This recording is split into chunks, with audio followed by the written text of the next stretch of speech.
Good morning. Welcome to the presentation of my teaching module for Assessment 1C. Alrighty, this teaching module includes all the resources needed to teach the chemistry that relates to my topic, which was controlling corrosion of coronary artery stents through use of biocompatible ionic liquids. My teaching module links the cutting-edge chemistry from the scientists at IFM to the Year 11 VCAA Study Guide and the National Curriculum Unit 1. My teaching module contains quality resources that specifically link the science project at IFM with curriculum needs. It also scaffolds the scientific concepts involved in the research project, and it presents material in a variety of ways that can cater for different learners. Alrighty, so there was quite a big focus on a constructivist-based classroom. All the resources aim to be engaging, relevant, and provide an example of real-world science. Students should be able to envisage the bigger picture of learning and understand how scientists research and develop ideas, and also understand the impacts of this research on society. The resources also direct the students to sort of think, reason, talk, and do chemistry through the infusion of higher order thinking activities throughout the module. Quite a big focus on that, I think, to sort of develop the critical and conceptual thinking as students progress through the module. Now, the resources included in the module, you can actually find them on your 1B email attachment, or I've got them printed out here for you. We have the lesson sequence. This also includes pedagogical approaches. We've got a pre-test, we have a post-test, we have a vocabulary worksheet. There's also an IFM PowerPoint presentation. That was really sort of linking the IFM research to the curriculum, sort of explained in sort of simple terms so students can understand the research sort of straight up. And then we have the blended media interactive video. That's mainly to scaffold the scientific concepts involved. It also forms a basis for assessment as students sort of directed to digiexplanations.com.au, and they can make their own blended media. Up next, I'm going to explain the lesson sequence and the pedagogical justifications for the content. So if you do have it open on your computer or in front of you, you can sort of work through the lesson plan with me. If not, I'll take you through it now. So the first thing that we do in the module is that we want to identify alternative conceptions or misconceptions. This is done with a pre-test. As I said, the pre-test is included in the resources. The pedagogical approach would be directive instruction, which is Clark, 1998. What's sort of stipulated here is that learning is supported when learners are directed to remember, relate, and describe prior knowledge that can be used as a foundation for the new knowledge. So we've based a lot of the module on identifying these alternative conceptions right at the very start, sort of nip it in the butt at the start, and then the module progresses throughout. The second element of the lesson sequence is an introduction to the scientific concepts. The main scientific concepts are metals, ionic bonding, and surface bonding. So what I've actually given in links for other additional resources is you've got a chemical properties of metals informative video. You've got an introduction to ionic bonding. It's a simulation and interactive activity. And then you've got an absorption and adsorption hands-on activity with an accompanying tutorial video. So you've got 3 links there, and you've got videos, activities, simulations, hands-on activities. So there's quite a bit there that the teacher can get through. And this second part of the lesson sequence is based on inquiry-based learning, which is Hakoverde, Can, and Somnes 2012. Alrighty, with inquiry-based learning, the literature says that the student learns through investigating issues, posing to answer questions individually or collaboratively in order to draw conclusions. This approach has been valuable in improving student inquiry, investigation, and collaboration skills, and it sort of leads to an expanding overall understanding of the issue.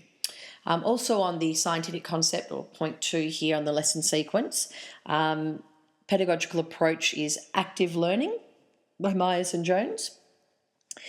This sort of approach focuses on allowing the students to talk and listen, read and write and reflect as they approach a course content with sort of problem-solving exercises, informal small groups, simulations, case studies, role-playing and other activities, all of which require the student to apply what they're learning. So what's sort of stipulated here is that learning is enriched when learners become actively involved in the learning process. Moving on to the third aspect of the lesson sequence, getting to know the research project. In this part of the lesson sequence, the IFM project is explained and linked to the VCAA and the national curriculum. The scientific concepts are explained in macro, sub-micro and symbolic perspectives. It's actually a PowerPoint presentation with audio. There's also a vocabulary worksheet. Both of these resources are provided. Students can fill out the vocab worksheet during or after the presentation.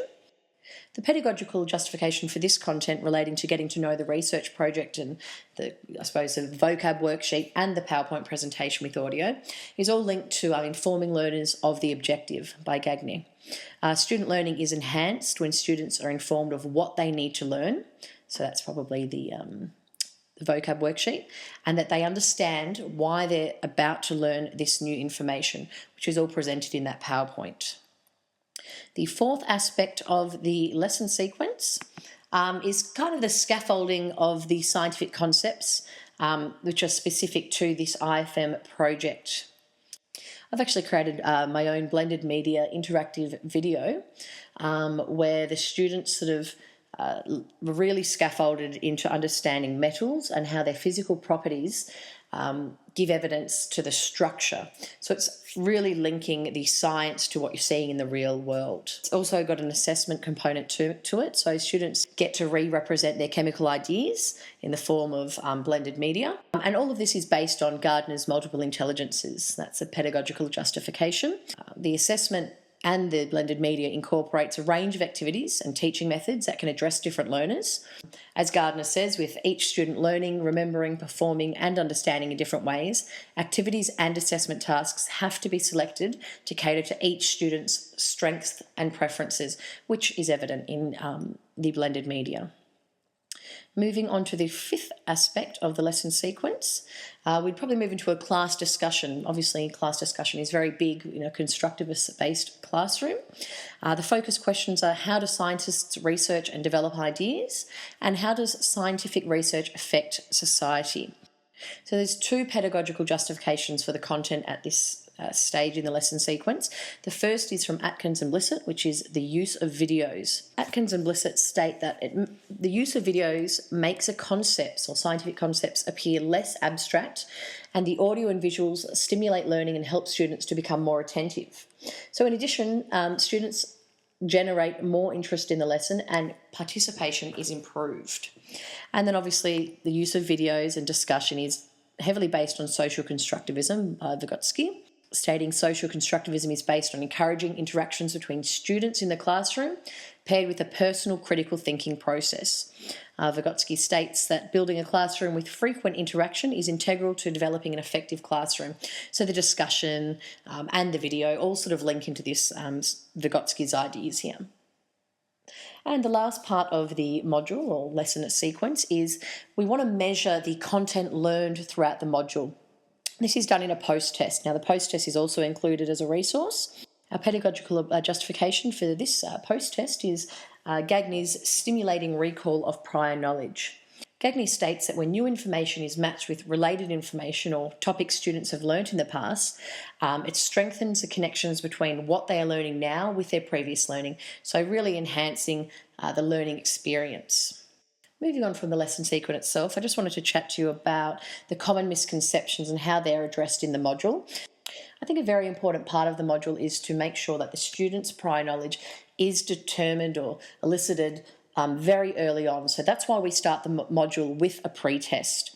Now this pre-test you can see in front of you or in the email 1B. It covers all the scientific concepts found in the IFM research. So it's really going to get the students thinking about things, and it's really going to identify when students have different ideas.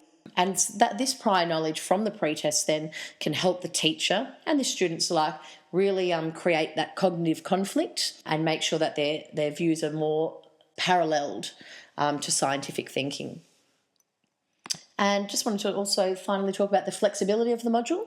Now, here the teacher has a lot of control. The way that the module's been designed is to give autonomy to the teacher to choose the duration or the time limit that is required to cover part or all of the material. With curriculum links included, the teacher can incorporate aspects of the module through existing lesson plans, or the module can be sort of introduced as a separate work sequence. The module is also very feedback responsive. The links, there's many links within the lesson module that can be changed, made more specific to learners. So example, if I'm working in a sort of a school that has problems with literacy, I might include sort of a little bit more extra scaffolding, use the links based in the lesson plan there, the lesson sequence, and add additional ones, maybe with that extra scaffolding. Also, it's very flexible in the fact that the teacher can use the Word or the PDF documents. Using Word documents can help the teacher edit the slides or edit the worksheets if they want to add or delete anything, depending on their classroom. Alrighty, well that concludes my presentation for 1C. Now I hope it can be introduced into one of your classrooms in the near future. If you have any feedback, please share it. And before I leave, we'll leave you with the references. Thank you very much.